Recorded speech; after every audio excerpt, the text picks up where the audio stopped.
What's up, everybody? Monster Master Godzilla here, and I'm here to continue the Star Wars-A-Thon.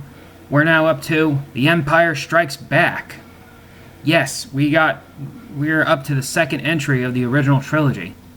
And this one, like many people, this one is my favorite of the original trilogy.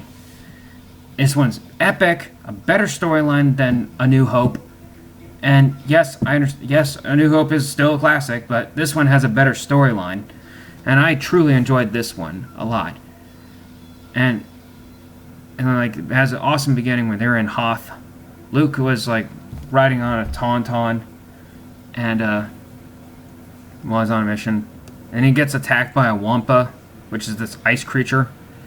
Of course, he slices off the arm when he makes his escape. Han Solo and Leia ends up developing more of a relationship than the first one. And so then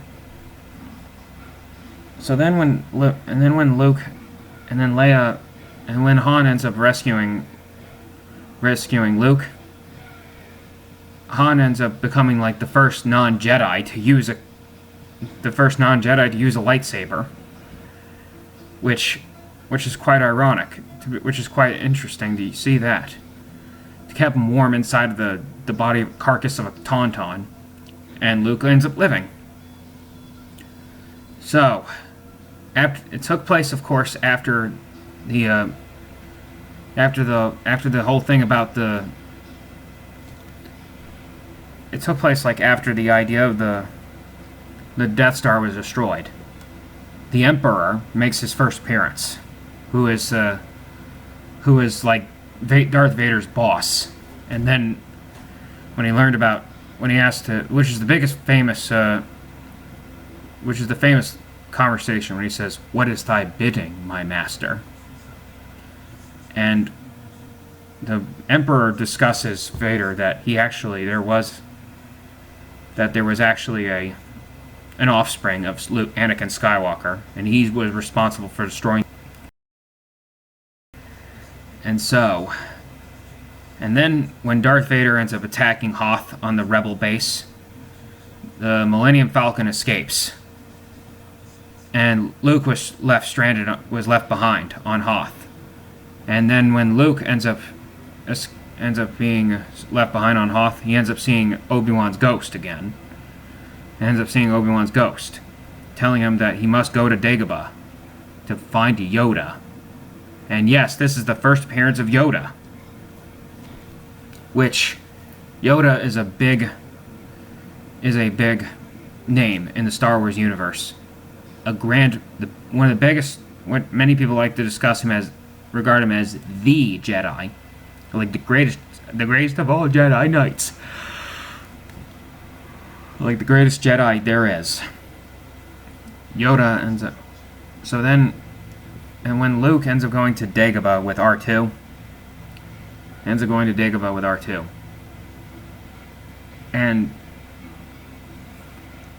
then when Luke ends up finding Yoda, Yoda was like, shows off intimidated, like at such.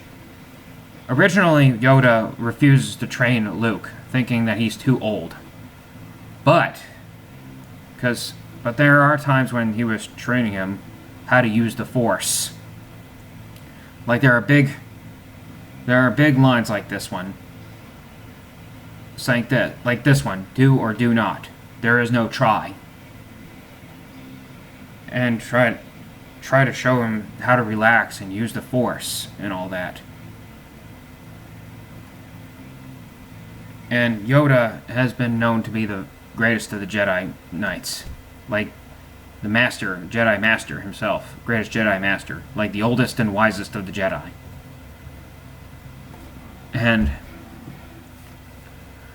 so he was voiced by none other than Frank Oz, which you probably remembered him when he was voicing several Muppet characters, as well as the Sesame Street characters. Yeah, Jim Henson has been involved with Star Wars, with Jim Henson's Creature Shop. With the puppeteers. And so while Luke was in Hoth, was in Dagobah, the Vader ends up hiring a bunch of bounty hunters to find the Millennium Falcon. And Boba Fett was one of them. But this time Boba Fett had a bigger role in film. And had a bigger role in this movie. And when Luke and when Han and Leia were with Chewbacca and C-3PO were on the Millennium Falcon, they end up getting inside this rock that has a giant worm, and they almost got eaten. They got eaten by their giant worm, which probably remember that from, which is not to be confused with the worm from Dune, which I will review Dune later. And so there were moments where Han, and then right when they were fixing on the ship, there are moments where there's the biggest moment where Han and Leia ends up forming huge relationships.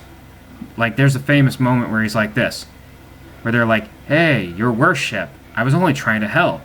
Will you stop calling me that?" "Sure, Leia. You know, you could have been a little nicer." And they originally thought, my hands are dirty. My hands are dirty too. And all because, and after Leia called Han a scoundrel, Han was like saying, "Scoundrel? Scoundrel? I like the sound of that." Yeah, basically you'll see that Han developed some attractions with Leia. And Leia, deep down, has some attractions to him. So, Han was liking strong women, basically. And just when they're about to kiss, C-3PO just kind of like butts in, telling him about the good news. And that C-3PO was always getting some injuries, like his legs coming off. And so then they explained. So yeah, Leia became less of a spoiled rich kid and developed some, and that ends up later developing some affection for Han. So basically learns to love Han very much.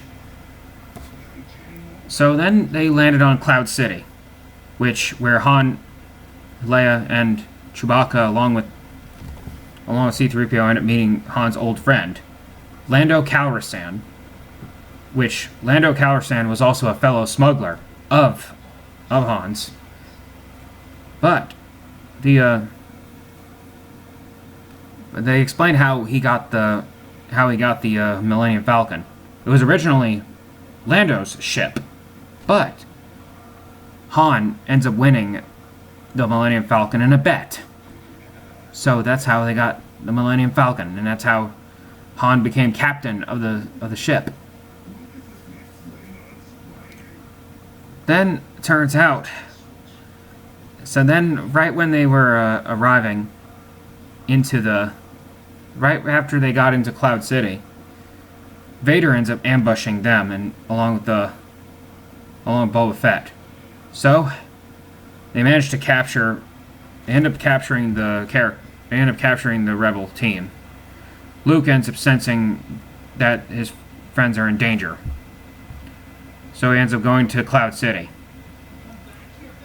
And so while in Cloud City, Vader ends up putting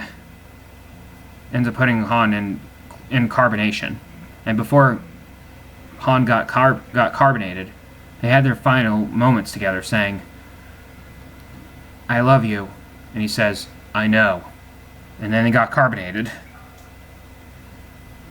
So, but it turns out, originally during that scene, he was supposed to be killed they were supposed to kill off Han Solo in that one, in the original script. But it was later, but that was saved for a much later movie, which I will discuss later. So then Vader ends up telling Calrissian to take the princess and the Wookiee to his ship, but that was backfired when it turns out Lando was playing both sides the whole time. Originally, you thought he was betraying Han, but it turns out he was actually playing both sides the whole time. So, but Boba Fett ends up taking the, and it turns out Boba Fett got his part of the deal, which is capturing Han Solo and carbonation, and he ends up taking him to Jabba the Hutt.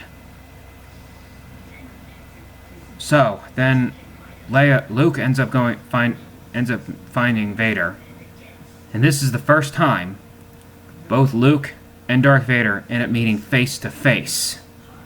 The first line, they were just like saying, "The Force is with you, young Skywalker." So they end up having their first lightsaber duel together. So then they battled, and it was quite an epic battle, especially for the time being, and for all time. One of the best battles of all time. They even had memorable lines throughout the battle. Like when Vader says, "Impressive. Most impressive." Because he sees how Luke is slowly learning. Yeah, he was a rookie, quite a rookie for learning the Force. I mean, he's still like a Padawan, considered a Padawan, but he was like having the guts to take on a Sith, even when he was like less experienced. So, during the battle, it all battled when the battle all ended when Vader ends up slicing Luke's hand, and Luke ends up losing the blue lightsaber. And turns out, so then Vader ends up trying to tell tries to tell Luke about what happened to his father. And he said, and then Luke ends up defending himself. "I already know enough." Explaining that Obi-Wan. And after he says, "Obi-Wan never told you what happened to your father." So then Luke says, I already know enough." And he said, "Join me, and I'll complete your training." And he said, "I'll never join you. You killed my father," Luke says. To which Vader ends up replying, "No, I am your father." Yes, which is a famous, iconic line that's been stolen millions and millions of times, and that was the best part of the final battle. "I am your father." Best line ever. Which Luke ends up forming a breakdown saying, "That's impossible." You've had it hard to believe. So yes, that's right, folks. When Empire Strikes Back got released in the theaters, it caused a big maximum impact when we found out that Anakin Skywalker and Darth Vader are actually one of the same.